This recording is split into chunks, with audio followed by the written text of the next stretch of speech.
and welcome to Unveiling Mystery. And I have an incredible guest here with me today, and that is Truth Seeker. Truth Seeker, how are you today? I'm Doing all doing very right? well. Doing good. Thanks for Good. having me. You're so welcome. And I'm just so happy that um, after our conversation last time, I've been re-listening to it, and I really think that we covered some pretty amazing things. And I've been watching you the past, few weeks a lot more, and really listening in on your conversations. And one of the things I've noticed is that you have also been getting a lot of feedback and kind of pushing at you for your beliefs. And I feel like I have too. Could you would you like to talk about that? Would you like to Yeah. share your feelings on this? hmm Oh Okay. yeah. Oh yeah.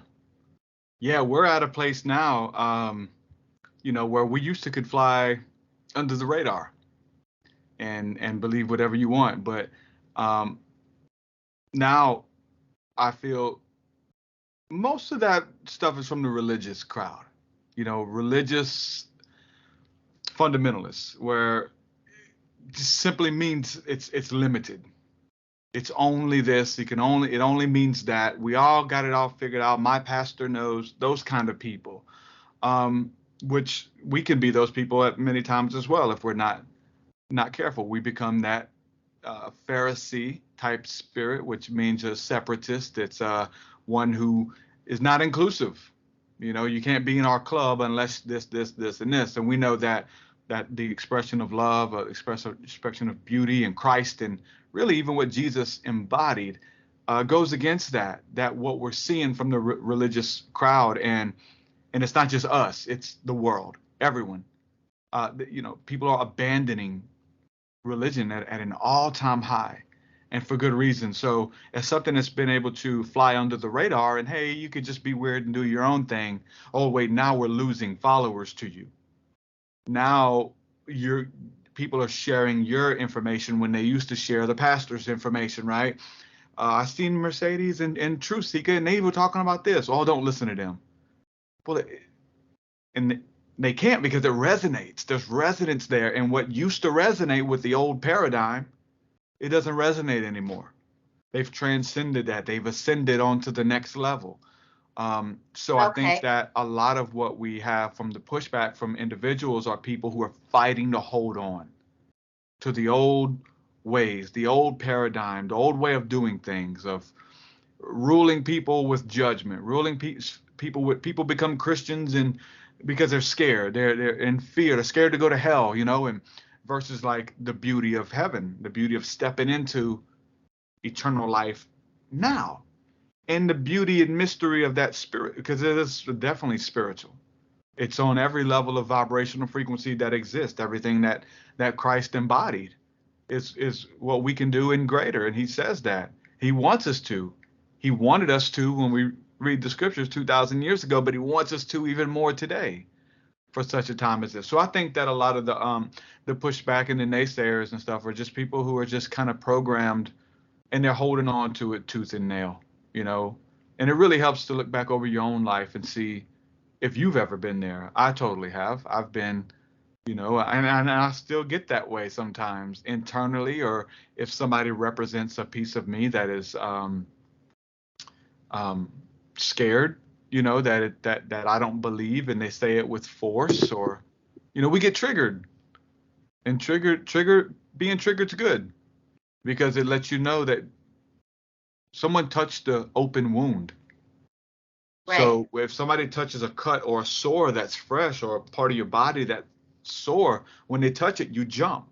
It triggers you. And your body lets you know, and the way you respond, ow, stop it. Like some people will punch you, they lash out. You trigger a baby cries and screams. They can't communicate. Hey, I don't believe the things that you guys believe. Can you show me more? Baby can't sit down and have that conversation. So we have people on different levels of understanding, of spiritual walk and study and all of that. And we're supposed to come together and reason and to talk and to share. But Some people can't articulate how they feel and what they believe, so the only thing they can do is lash out and attack. But the mature sons and daughters of God are learning that's a way of the past. We don't attack anything. We don't look down on nobody because they're different. We don't look down on people because of their sexuality. We don't look down because they choose a different religion. Maybe even the one that's the mirror opposite of you. I don't even look down on you. Like, I want to help you. If there's anything that I can do that resonates with you, that's a natural law. You can't force somebody to resonate with you and feel you. The reason people stay tuned with their attention to programming and attention is because it resonates. Your time, your attention, your money, you spend all of that on stuff that means something to you. And if it means something as a trigger, just because it shows you insecurity that you have, or we all have, because we do. But the beautiful thing is we're here to heal the planet, to heal ourselves and heal each other. And part of that is finding out where the open wounds are, because those open wounds are portals to infections. Yes. And we need to make sure that it's healed so that,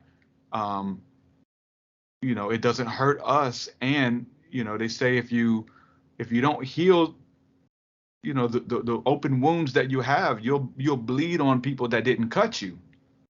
So now you start attacking not the person that hurt you, but the person who looks like the person who hurt you.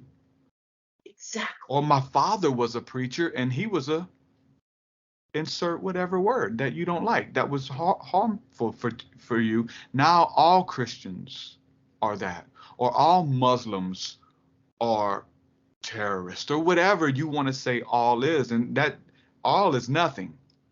You should know that people are individuals that are in a little bit of everything. So those triggers, when we get triggered, they're actually good signs and good cues for different things in our lives that need attention, and that can get healing. Dis-ease in the body. There's something that's out of alignment. There's something that's fractured. You are perfect. You're wonderful, but something is stagnant. There's no creative flow, and you get mad and you lash out. And we can heal, we can forgive. So I like, those people lash out. They're holding on to something that's dying. And they also serve as a mirror. We serve as a mirror for them, as a place that you have liberty that they don't, because they don't believe it. They were told that they would be condemned if they do yoga.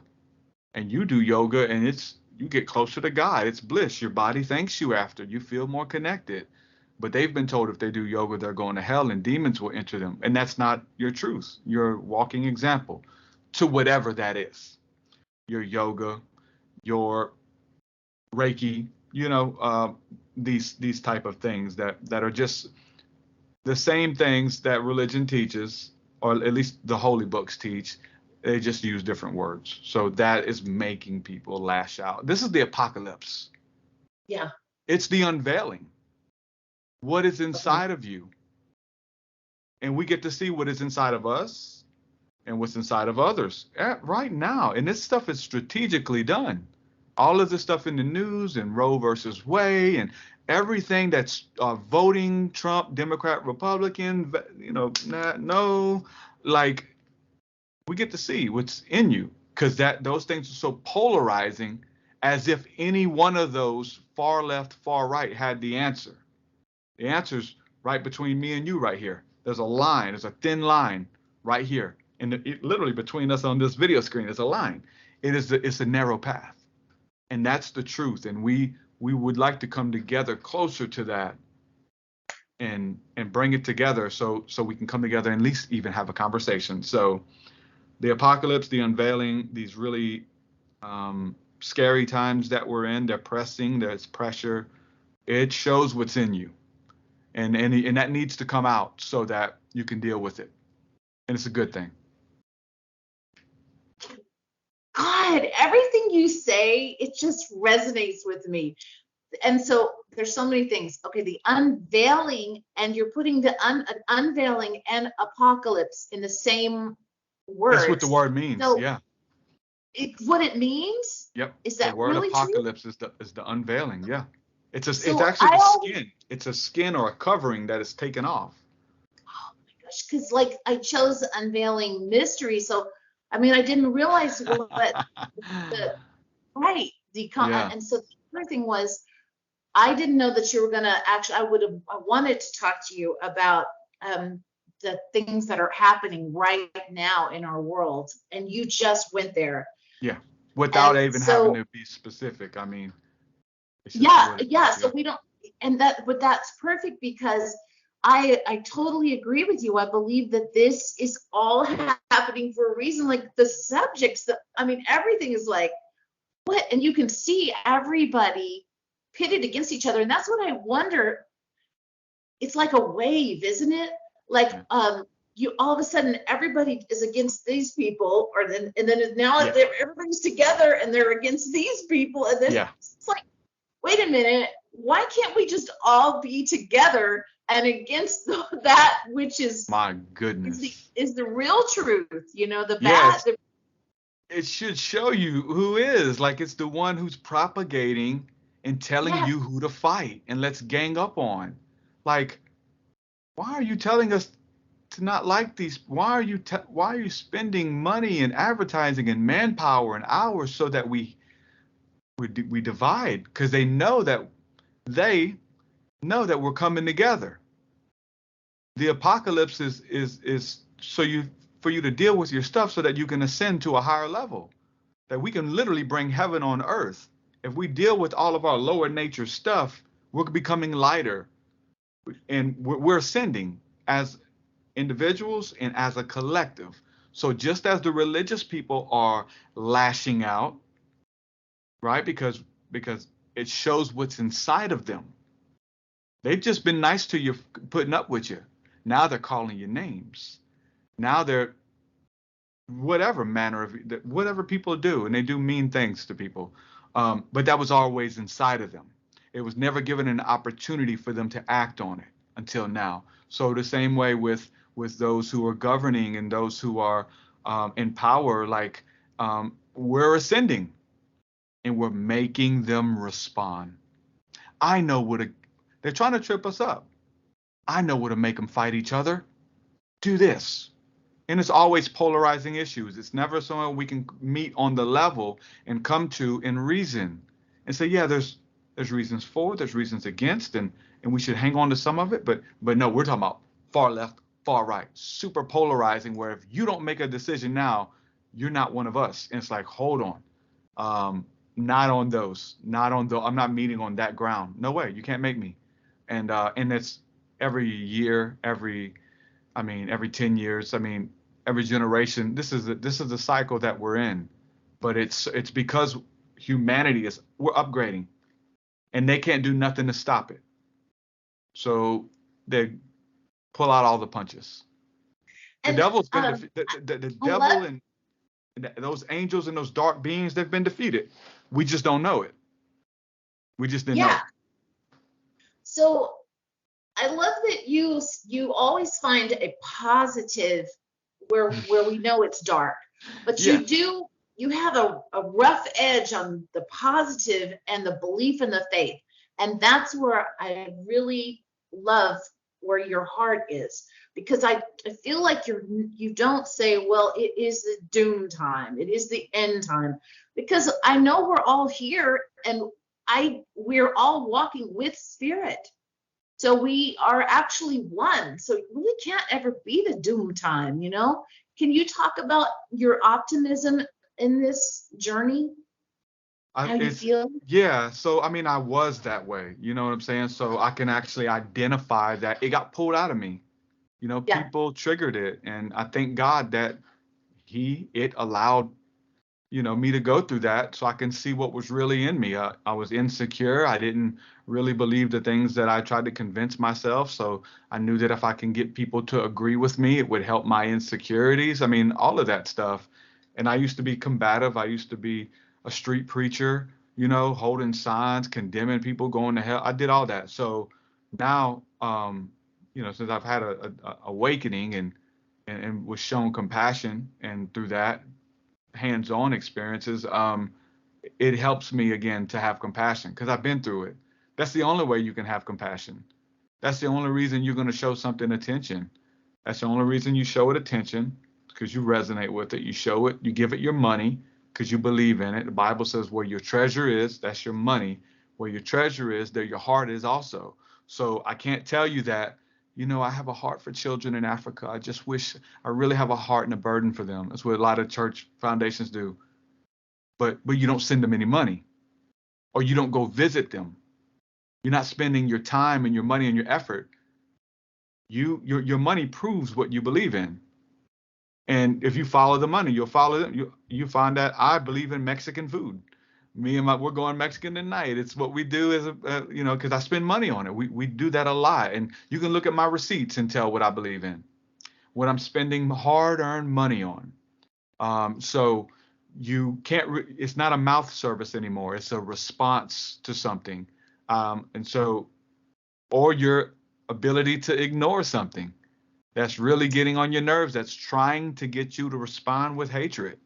And then you turn and respond with love. That's how you ascend. That's how you pass a test, is to respond like Christ. And I did both, and I still do both. I still mess up, and I'm shown ways that I can improve.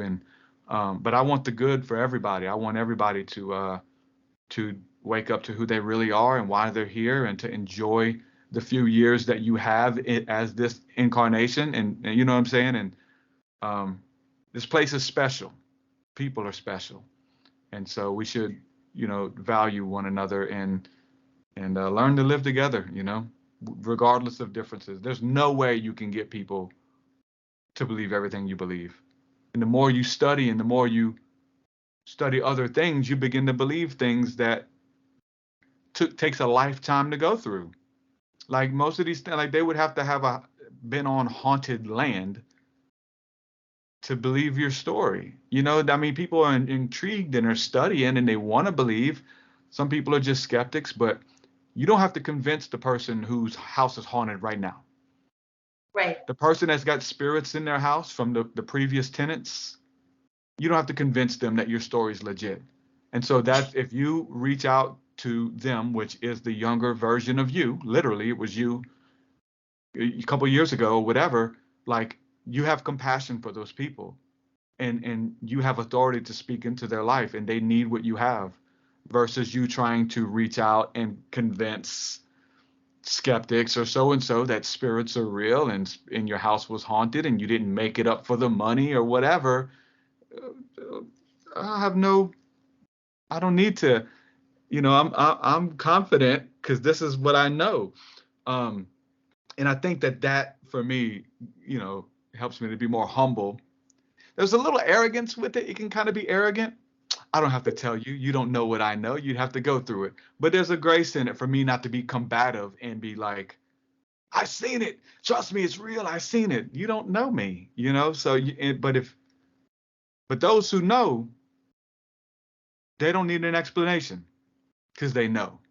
So now as we embody our truth and speak our truth boldly and with compassion, those people that it resonates with, they'll come freely. That's how religion is supposed to operate.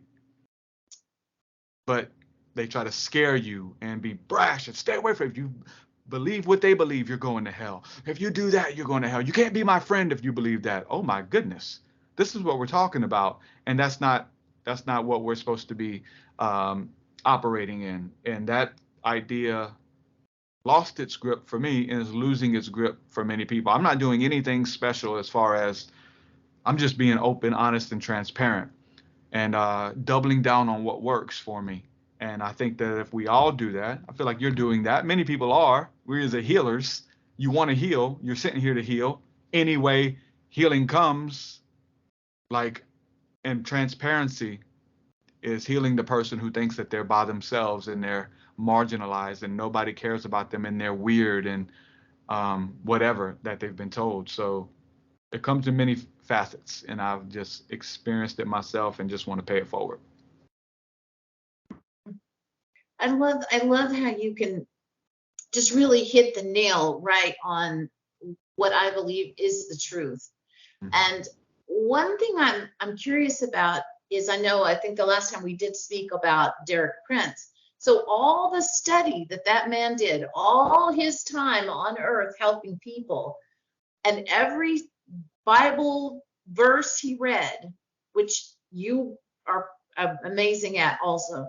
But how can people say that there is no gifts of spirit? How can people say there are no ghosts? I was listening to something the other day with someone named Kirk, and his last name is C, and he was on a television show. Yeah. At first, when I listened to this, I thought, oh, okay, I like this guy. But then one day, I heard him say things about, he was with somebody, there are no ghosts. There's not in the Bible. That's just we've just read it the wrong way. And I'm thinking, Yeah. what in the world? And I think that they're saying that all these things, we're just reading them the wrong way. I don't think Derek Prince would spend a lifetime pulling demons out of people. And Jesus really didn't do what you and I are saying, that he didn't go after the demons. It was just an interpretation. How do you feel about that? Because I need to know. I need to know. I mean, it goes back to the last answer of, listen, they haven't experienced it. If you've had a demon choke you out in the middle of the night and you wake up and there's an old hag spirit or a little demon on your chest, I don't have to convince you of anything, you know? And obviously those people have never had that happen, or they had it happen and through philosophy or through another explanation, they can explain it in a scientific phenomena that happens, right? So you have people that are in that, because there's people who say, yeah, I used to teach on demons, and when I did, I saw them everywhere, but now I quit. Now I don't see them anymore. And it's only my attention or mention or acknowledgement of them created them. So they're only a figment of your imagination. So you got people who take that route, Christians who take that route. And what you believe becomes real to you. There's this idea of like out of sight, out of mind. What you think about manifests and shows itself to you. If you become Bill Bean introduces himself as the spiritual warrior. You know, kicks demons' butts, and he goes and looks for them, right? And so he's able to find them. He's able to see them and see signs and traces. He's trained his eye to see that. Some people have trained their eye to have a blind eye to certain things. And they've never experienced it. So when it comes in a place of religion, that name you mentioned a while ago, that's a religious figure that has a agreed upon doctrine that if he was to say otherwise, they would go against the doctrine of his the church denomination that supports him, that pays his bills, that gives him money. Even if he did believe that, you got people who can't say it, because they have ties in. If I say what I really believe, I'm going to get in trouble, and I can't. This church denomination won't support me. I can't believe in demons and, continue to preach this doctrine. So what you got is a lot of people, because they don't operate in that, they've never seen it. They have to give a response to it, and they have to not conform their life to the Bible, but conform the Bible to their experiences. And so you have what a lot of people in like the Baptist movement, and we love our Baptist brothers and sisters, and we got to understand that they carry something that we don't. They have an expression that is not us, and we're all part of the same body. Let's get that understood. But when it comes to demons, in that they believe in something called sensationalism, ceasing, that those things existed, but they stopped when Jesus did it, and his disciples. But after that, it's over. No more demons, no more spiritual warfare, no more spiritual gifts. That was only for the apostles, and only for those that Jesus actually touched. And that's the only way you can become an apostle, is if Jesus touched you. So you have power to cast out demons, you have power to raise the dead, or any of that stuff. You're deceived and you're living in an imaginary world. That's what they believe. This is a huge Christian denomination that believes that, and that's simply not true. It didn't die with Jesus. Jesus didn't die. He defeated death, right? And there's so many reasons why It didn't. But because those individuals don't operate in it or believe in it, they have to give a response because it's in their text. And so someone would say, Jesus cast out demons, why don't you? Oh, because there are no more demons. Or there are no more ghosts. There never were ghosts. And they interpret the Bible through that lens. They interpret reality through that lens. And it becomes their truth. And they begin to teach people and use their platform to teach others and then mock others who go astray or would they like to. You can't fit in. You can't go to their churches and continue. I'm not even talking about far out spiritual stuff, which we love, that's in the Bible. I'm talking about even just regular Christian doctrine that separates you or marks you as different. You can't, if they find out you believe in that, whether it's rapture, whether it's pre-trib, whether it's anything that is outside of what they believe, you become an enemy and you get a target on your back. And hence is why they have to respond to certain things as a know-it-all, and they're not. The know-it-alls are people who have been through it. They've experienced it and they've dedicated their lives to it. You didn't just read about it in the Bible. You didn't read about it in a book. Like, first of all, I went through this and I've dedicated my life to this. Like, this keeps me up at night. The ball game scores keep certain pastors up at night. Did the Red Sox beat the Braves? They'll wake up and look at the phone and look it up. We wake up and pray over the family. We wake up at a certain hour because we know that the veil between the worlds is thin and spirits move from one realm to the next at a certain time of the night. It's called the witching hour. It's very biblical. The ancient Jews did it. It was with the cycles of the moon, cycles of the night. And they would pray and watch over their family, watch over their sheep, and make sure that they were good people so that there would be no demons assigned to them. Because demons only come through assignment, whether it's a family, whether it's a bloodline, whether it's something that you did to open that door. They have to have a portal. They have to have a vessel. So those things don't mean anything to those other people because the sports, it keeps them up at night. And that's okay. Listen, what you love, what you show your attention to, it's your master. Like it's your attention, which is the most precious thing that you have is time and attention, and because you got to use it wisely.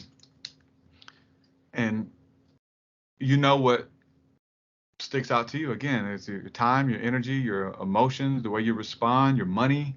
Like we buy books. Look at my books that I own and look at their books. Yeah. It's just it shows what you believe in, and you have to give a response. That's amazing. I love that. And I love what you're saying about the time in the evening when the spirits, I didn't know that exact wordage that you're saying. I mean, I've read or seen little bits of that, but that was pretty prophetic. I loved hearing that. And I do find that even the other night I was woken up and felt the presence. It is a lot of times at night, communication. Yep. One thing I would love to ask you is about your music. I would love to hear you talk about like some of your upcoming projects or things that I noticed the other day. You had a concert, a Patreon concert, and I thought, brilliant idea. Can you talk about this for me?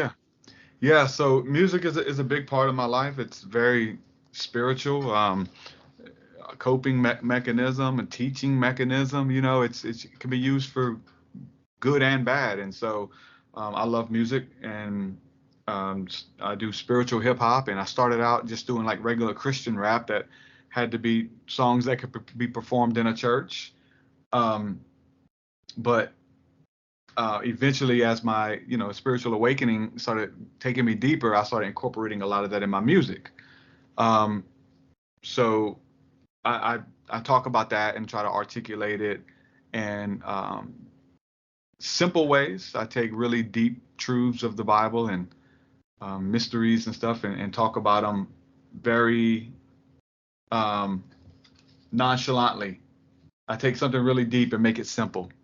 And then I take something really simple and make it really deep and expound, because everything is, if you're willing to look at it that way, it becomes that. So I just find these beautiful ways to teach and ways to spread seed and, plant seed and for people's hearts and minds, is just like, music was done for me. So been doing it for a long time. Start out Christian rap and then kind of getting into more, like I said, spiritual rap, putting that in there.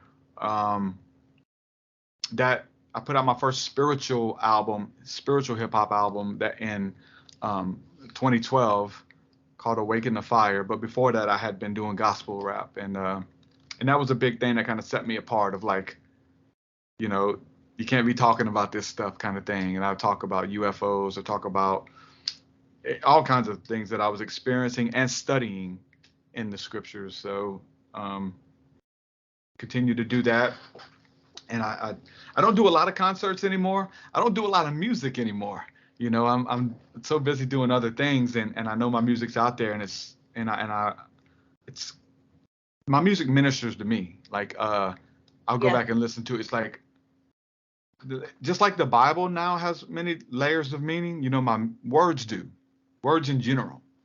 And I'm able to see how, my words, that things were prophetic for me, that I wrote it one way, but then I'm at another level spiritually, mentally, and now it means something totally different that is even more profound. And so I kind of, it's fun because, I feel like I'm a conduit for beauty and for truth, and as I can enjoy it later as a listener, and it's just been an amazing, feeling and experience to do that, Yeah, I totally understand. And I had a little podcast the other day. It's interesting. I was just trying to train myself on live.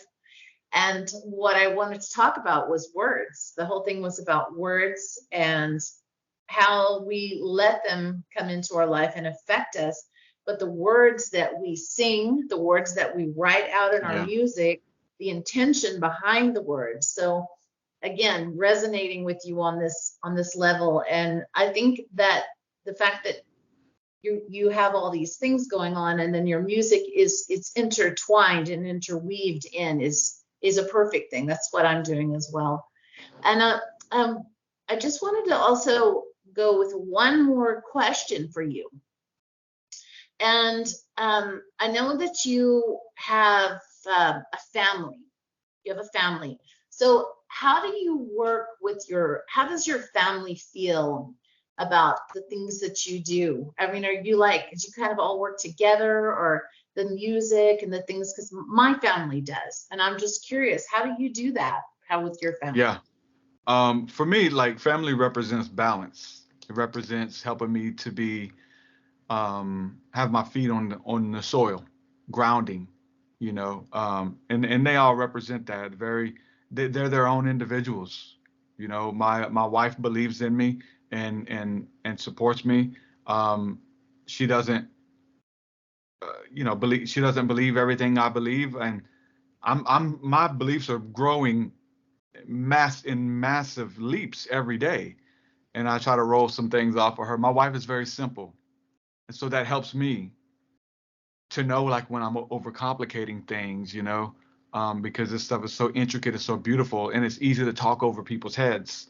So balance, they definitely represent that. My daughter, a teenager who goes, living life as a teenager, and bringing you back down off your high horse, come down and be a person with us, kind of thing. And so that's what my family represents. They're all my wife and my daughter are unique, and this experience and this expression is theirs, and it's different and it's unique to them, and I have to respect that. We come, and that's a level, because coming out of religion, do as I say, be, you have to be like me, and I don't want you to believe something because I told you. I want you to believe something because you know it deep down, because nobody can take that away from you. So that's just the journey that I have to come to respect with my family and just people in general. With the Baptist friends we're talking about. I gotta respect your walk, man. I gotta respect you don't believe this because you never experienced it. When you wake up with a demon choking you out at 3 a.m. and you say the name of Jesus and it stops immediately, then you may start believing. You'll start asking questions for sure. Exactly. Not everybody does. I mean, that's the beauty of how what you are a conglomeration of, all of your experiences, all of your beliefs and it doesn't even just take an experience. Like I said, we'll have experiences and we explain them away. A lot of experiences I've had that were profound for me. I wasn't by myself. I had other people with me. Right. And they experienced them and never talk about them again. I can't quit talking. I'm writing books about them.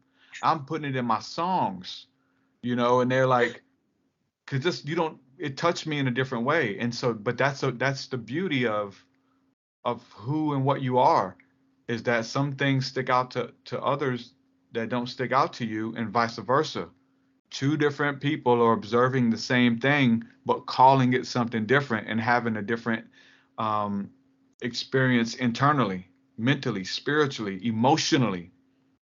Like that's an apocalypse of what's really inside of you. So it's not necessarily what's on the outside of you that you come into resonance with, but you get to say what it is, and it becomes that. It was a demon, it was an angel, it was this, it was that. And as far as I'm concerned, I don't know. So to even speak as an expert, I know that it made me feel like that, and it looked like that.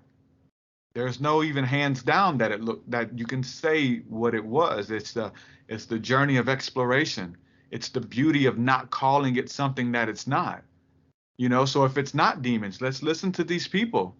Oh yeah, that ended with Jesus, and there are no more ghosts. There's not even demons. Okay, well, spiritual gifts stop. There are no more spiritual powers. Well, why didn't it stop for witches? Why does it still work for the bad, but it doesn't work for the good? So demons are still showing up messing with people, but angels aren't showing up helping people. Like, come on, if it was good for one, it's good for the next. We don't get to pick and choose. And the only reason that it exists for the demonic is because it's real in the spiritual, and in the righteous real is what they call it. This is real, but it's a righteous version of it. The demonic is only a perversion of what was already created and called good when it was created. So you can find all of these spiritual abilities and technologies all throughout the scriptures. Everything you're seeing in movies, there's a good version of it. If there's an encounter where an angel or a demon comes to you and hurts you, the opposite of that, that's just the law of polarity. It has to exist. Then there's a truth where a angel comes to you and helps you. If a demon can come to you and hurt you, then an angel can come to you and help you. If you can use words to tear down and make people feel bad and curse people out, literally not write and speak curses on people, it's a spell, it's spoken words, then you can write and speak blessings on people that change their lives too. And I hope that, just talking to people, I hope that's what they encounter after talking to me. It's somebody that wants to bless them, that wants to help them and meet them where they are, and be healing and be a light and be an inspiration, because I've been the opposite. I've been the destroyer. I've been the naysayer, the adversary. And, you become what you want to see. And you become for others, and whatever you sow, whatever you create, it comes back to you. So I just try to be a conduit consciously for that. I thank you for that. I thank you for being this truth, this person of truth that I get to have a conversation with. and learn from. And I It's just thank you for, it's already in you too, though, because I'm not even telling you oh, nothing you don't know. I'm just giving you words and I'm expressing it. but That's you the know, beautiful thing. but there's things that we all know that, like, there's some things that you've said that, like, oh wow, I understand it in that way. And to me, honestly, I'm one of those people that I was raised by a mother that loved God, the choir, I mean, the Hmm. family. But I thought, and I'm sorry to say, but I thought that they were kind of hypocrites a lot of times as I grew up and in my being. Knowing who I am now, of course, I realize that I'm with the person that's here to experience things, everything, to become who I am.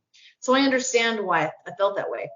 But now I realize that coming back in to find out about Jesus, Joshua, Jesus the Christ, Yahweh, which I wouldn't have known their real names. So to me, learning from you, and other specific people, it really helps me to get it more concrete in me and to Yeah. be more aware. And I needed somebody to also listen to that understands. I guess it is a little bit about me, but understands. I need to understand me better so I can share and help, and I don't know what it is. I can't explain. Do you understand? No, you're explaining it very well. I mean, when I started my podcast, it was the same way. It was I interviewed people that I looked up to that I knew had something I was interested in. It was like pulling teeth to interview somebody that I wasn't interested in what they had to talk about. I couldn't. I was like, okay, okay. I felt like I was in school again. I don't want to learn about this stuff. But once you find something that you're hungry and you're interested in, like there's Yeah, no stopping you. So, the idea of having a podcast and being able to reach out to people and learn from people who's given their life over to this. Like I want to talk to somebody but not just one person. Like find somebody with the opposite belief and talk to them and see, because it's going to help you. I've talked to over 500 people on my podcast, and most of them were some type of expert in, to some degree, they held some piece of truth, a piece of a puzzle. Um, no matter they were Christian or not, like I can hear their story and put two and two together. And the Bible says that let truth be established upon the mouth of a multitude of witnesses. Let a thing be established. Like it, there's a reason why this keeps happening. There's a reason. There has to be some truth to it. If yeah, multiple people are experiencing this, you can't just write it off. So to be able to talk to anybody in their field that has given their life to it, and I respect that because we have so many, you know, tools, modalities, if you will, that we can operate in, that we don't have to give a life um, to join a society or sorority um, and gamble or waste time. Freely you receive, you can freely give. And so the people that have given their life to study crystals, like I'd rather have a talk with them about crystals than a pastor who says that crystals are demonic, and he's got, he can demonize what he doesn't understand. Let me talk to the person and listen, kudos if it's a Christian, you know what I'm saying? But I want to talk to both. And then now you have to make an assessment. You have to make an assumption and you have to call it something. Or maybe you need more time. Maybe you want to talk to a third and get a third party. We talk to somebody who, whatever. And the yeah, beauty of having a podcast or being a researcher or reading books is that, you know, you have a lot, you can judge yeah, a thing the right way versus judging off of not knowing, which is a right. lot what a lot of people do. And I don't want to do that either.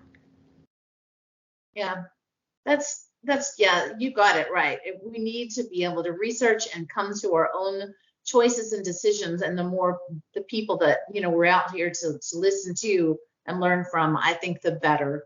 And so I just want to thank you so much for actually being here with me today and having this conversation.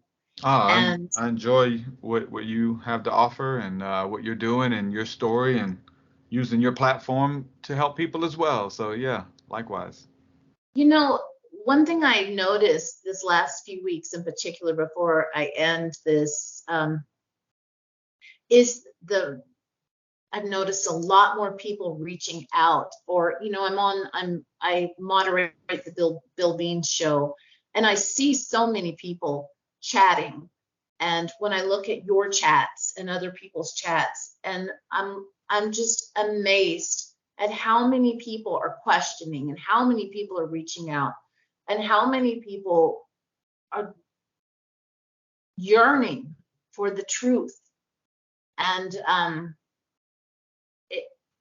so that's what also kind of spurs me on to continue, because I'm still yearning for the truth. I still want to find out more and know the real truth. So thank you, Truth Seeker. Yes. Thank you. Pay it forward, man, because like you said, like what you're going through, other people are going through.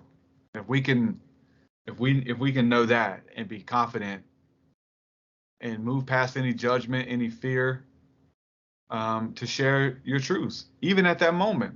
Let's share, but let it be known. Listen, I'm not an expert, but it's hard for me to even say with certainty certain things that could be up in the air, of what's a demon and what isn't. Listen, I can tell you it could be that, and that.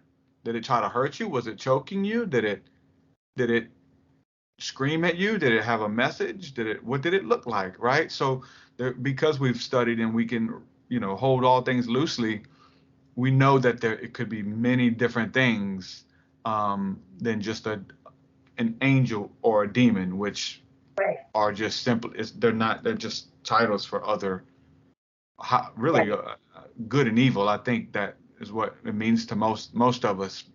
A demon is something that wants to harm you. An angel is something that wants to help you. So what wants to help you? An ancestor, an avatar, a god? Like, you know what I'm saying? Like, let's talk about it. So that's the beautiful thing, that people are talking and asking questions and not so quick to say this is the only way. The only way. I'm a fan of Star Wars, and they say only a Sith deals in absolutes. For you to say that's absolutely wrong, that's absolutely. Listen, our broken clock is right twice a day. There's something in it. It could be something greater. So we exist as a compass. All of our stories, because it's a piece of the puzzle. Listen, you need to ask. You have to. You can't ride on my revelation. You got to know that you know. I can tell you what I think it is, but it's up to you to go back and try it out and bind it or rebuke it or ask it its name. And so that's what I love about you too, is that you have this, it's like a wide variety of topics and subjects that you go into, much like Kev Baker. Kev Baker was always having so many subjects, and they were just like, wow. And I really feel like that's where your pearl is.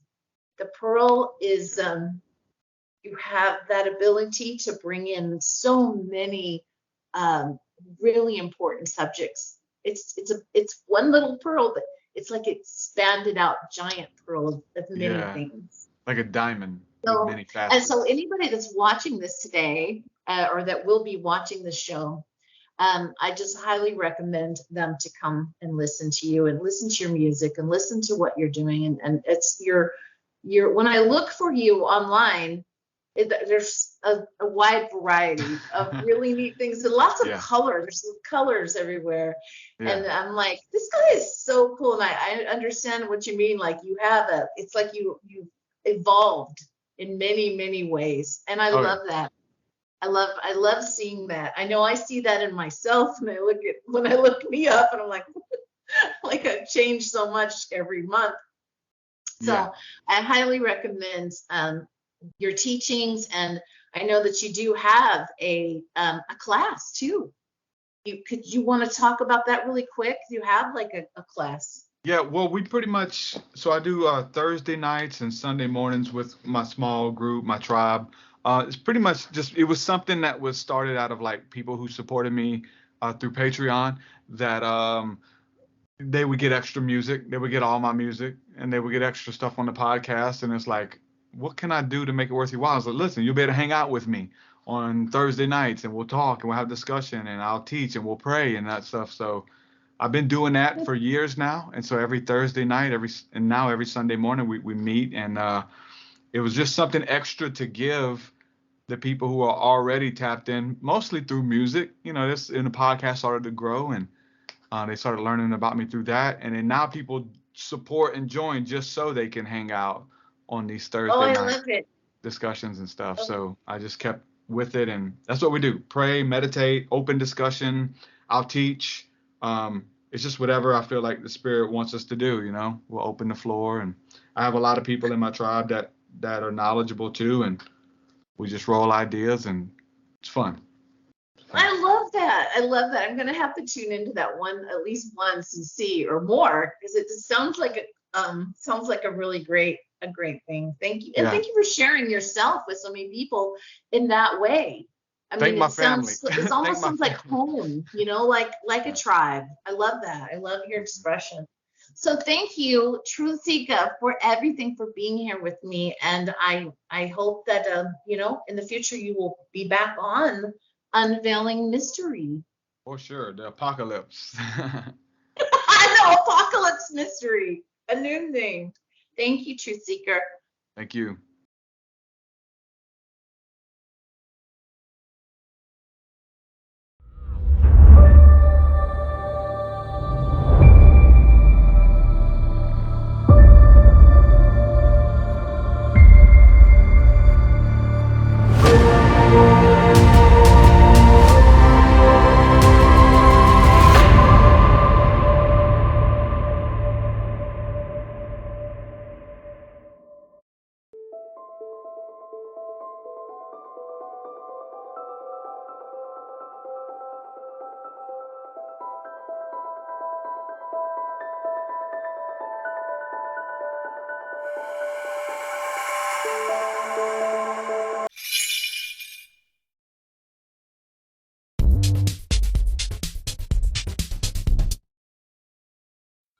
One of the shows that I'd done recently over on the Kev Baker Show, I was lucky to come into contact with today's guest via Bill Bain.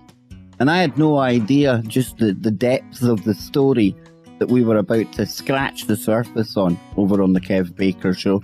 And in the back of my mind, I always knew that Mercedes would be joining us here today. We're finally here, we finally got you on. And Mercedes, it's great to talk to you again. Hi!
This is what I'm talking about already. You have already brought sunshine. That's vibrance, that's energy. Here's my truth, here's my story.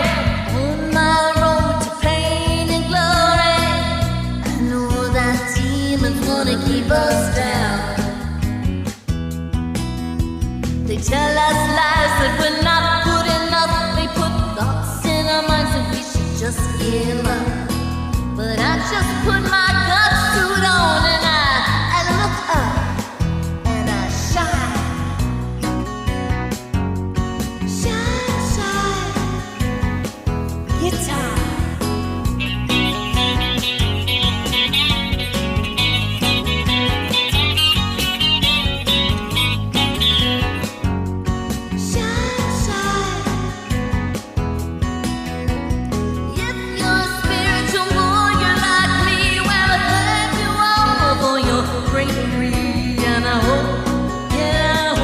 Come fly with me. Feels like I'm floating like a butterfly out there in the clear blue sky. Fade, fade, strange, strange. Do what we need to do to be a better dream, be a better world, what a better down on your knees every day and thank the good Lord when you pray. And I know you're gonna be okay when you do what you need to be a better you, a better me, what a better world it would be. It has been an epic broadcast, Bill. There you go. There you go. These things are sent to try us, folks. And I tell you what, you couldn't get through this without a smile on your face and without being in warrior mode. Faith, strength, and courage. God bless. Faith, strength, strength.